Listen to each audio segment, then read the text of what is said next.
Raccogliamo l'invito di quanti dicono: tieni gli occhi sulle stelle e i piedi per terra. Non c'è fine, non c'è inizio, c'è la passione infinita della vita. Soffermiamoci allora sulla bellezza e sulle meraviglie del mondo, di un mondo particolare, quello pedemontano veneto, in primo piano la pedemontana trevigiana.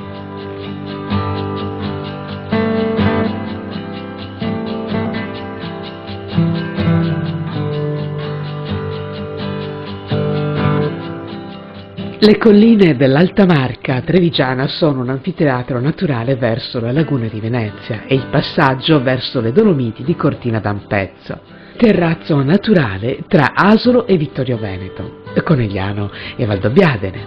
A nord di Treviso si apre uno scenario incantevole, suggestivo e dei forti tratti distintivi. Guardate, versanti ripidi si alternano a declivi dolci. Il reticolo dei vigneti è sorprendente e infinito. Profumi e sapori divengono la voce di questa terra e della sua gente. La vite è una regina e il vino, suo figlio, nasce già con il titolo di sovranità che gli permetterà di godere di prestigio in tutto il mondo. La spumantistica italiana ha trovato casa per sempre qui e una dedizione totale. Il gusto delle tradizioni, il piacere dell'ospitalità e dell'incontro è cosa nota da queste parti.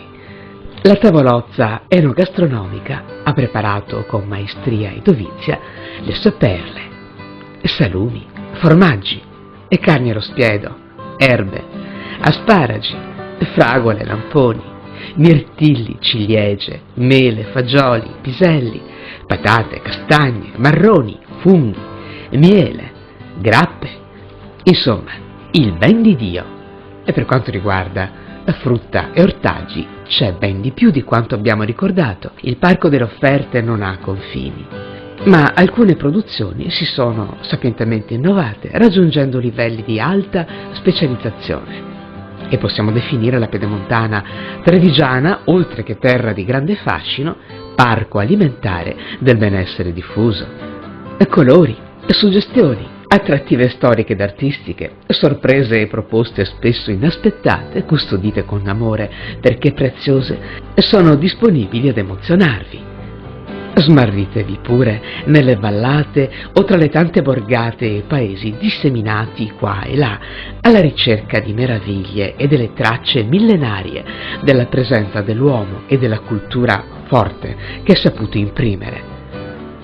Penserà la strada, qualunque strada, sentiero o mulattiera, a dare al vostro viaggio la direzione. Si tratterà di un viaggio tra natura, storia e cultura e sapori di Alta Marca. Ogni comune, ogni borgo è un piccolo scrigno di tesori, tutti da scoprire, cercando di cogliere i ritmi di un territorio che per la verità è un immenso albergo diffuso, a misura d'uomo e natura. E questa meravigliosa terra di mezzo, l'Alta Marca, solcata dal fiume Piave, fra la cima Grappa, autorevole testimone della nostra storia, ora simbolo di pace, e l'altopiano del Cansiglio, giardino naturale e orto botanico forestale dei monti Cesena e Visentin ai laghi di Revine e al Montello, è stata immortalata e vissuta da grandi artisti come Giorgione, Tiziano, Veronese, Canova, Palladio, Iapelli. E queste dolci colline venete, poste proprio fra le Dolomiti, canne d'organo naturali, il Cadore e la serenissima città di Venezia con il suo mare, è la meravigliosa terra di mezzo, l'Alta Marca, patrimonio nazionale di storia, cultura e tradizioni.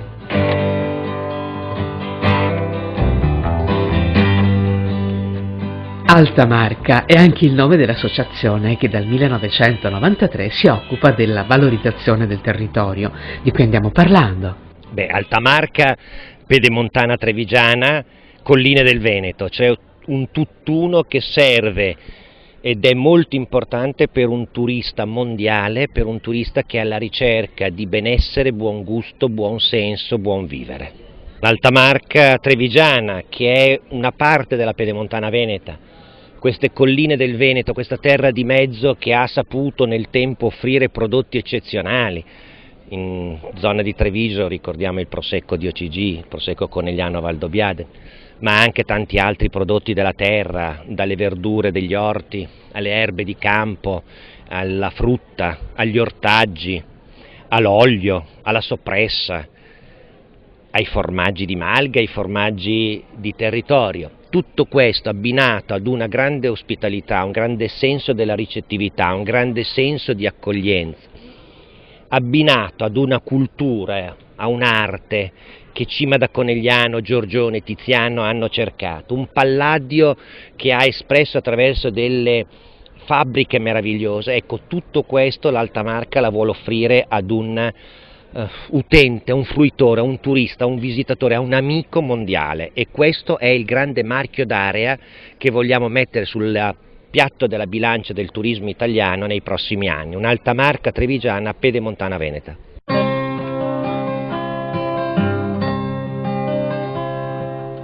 La meta ora è la cima del Monte Grappa. La cosiddetta via eroica unisce caduti italiani e austriaci sepolti nei due ossari. È consigliata una visita al museo allestito nella caserma a Milano, dove sono illustrate le battaglie, le strategie, l'organizzazione dei sistemi difensivi, la vita di ogni giorno. Fra l'autunno del 1917, a Rotta di Caporetto, e i primi di novembre dell'anno successivo, battaglia di Vittorio Veneto, l'esercito italiano e quello austro-ungarico si fronteggiarono con alterna fortuna, e con loro soldati francesi, inglesi, americani e cecoslovacchi da una parte e tedeschi dall'altra. Paesaggi bellissimi, ora austeri, ora dolci. Monti, colline e pianura custodiscono il ricordo di pagine fondamentali della storia del Novecento. Sentimenti come il coraggio, la sopportazione, il dolore, la paura hanno scritto quelle pagine. Ora è pace qui, e questo luogo dimostra il suo splendore. Il trevigiano conserva segni e ricordi della Grande Guerra nelle zone del Monte Grappa, del fiume Piave, del Montello.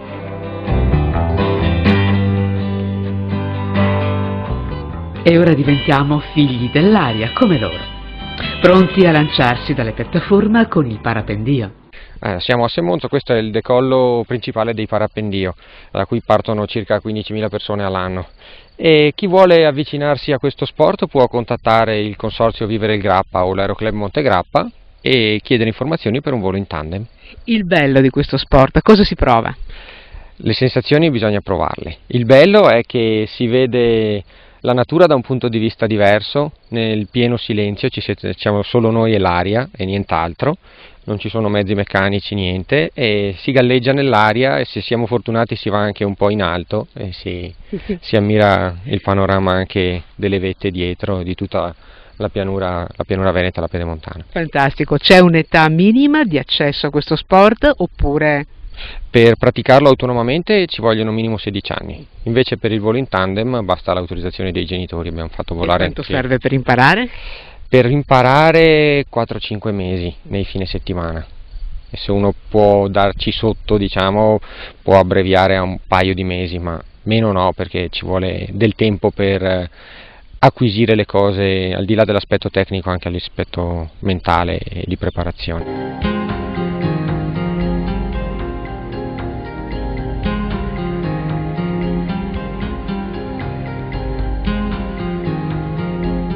La visione del paesaggio dall'alto e queste prospettive d'insieme offrono buoni spunti per riflettere su quella che dovrebbe essere la gestione intelligente del territorio.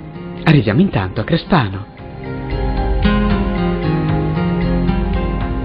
Dobbiamo vedere il territorio come un insieme unico, non diviso per comuni, ma un territorio che rappresenta una determinata realtà che può offrire non solo un turismo, ma molti turismi.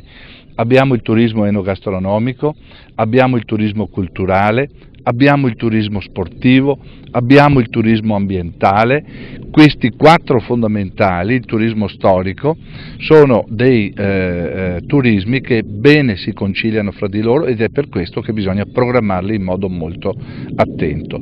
La nostra IPA Asolana Pedemontana sta facendo questo lavoro anche in collaborazione con le IPA limitrofe, e abbiamo capito che dobbiamo fare squadra, dobbiamo essere un'orchestra che suona lo stesso spartito nella stessa direzione. La programmazione significa mettere insieme risorse.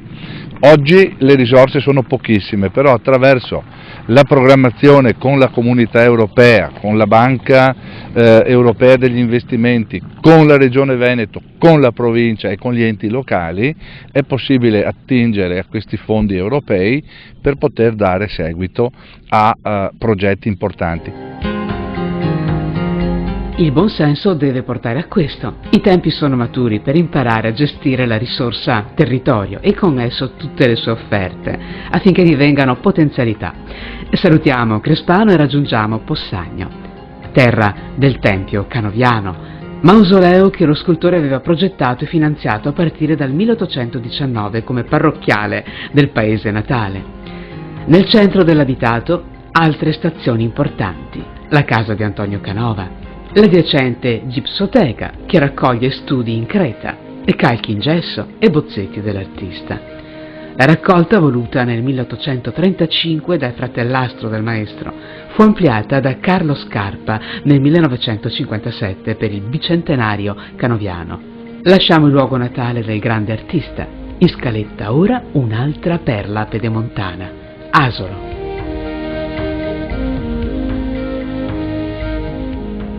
La rocca, imponente nella forma, ricorda lo scafo di una nave. Già fortilizio in epoca tardo imperiale, nelle forme attuali fu ricostruita dagli Ezzelini successivamente al 1100 con utilizzo della pietra arenaria locale. Il restauro ha ricostituito il percorso di guardia, le merlature e parti delle mura utilizzando materiali e tecnologie analoghe a quelle originarie. Magica Asolo, dice la maggior parte. Storico polo di attrazione per musicisti, attori, poeti,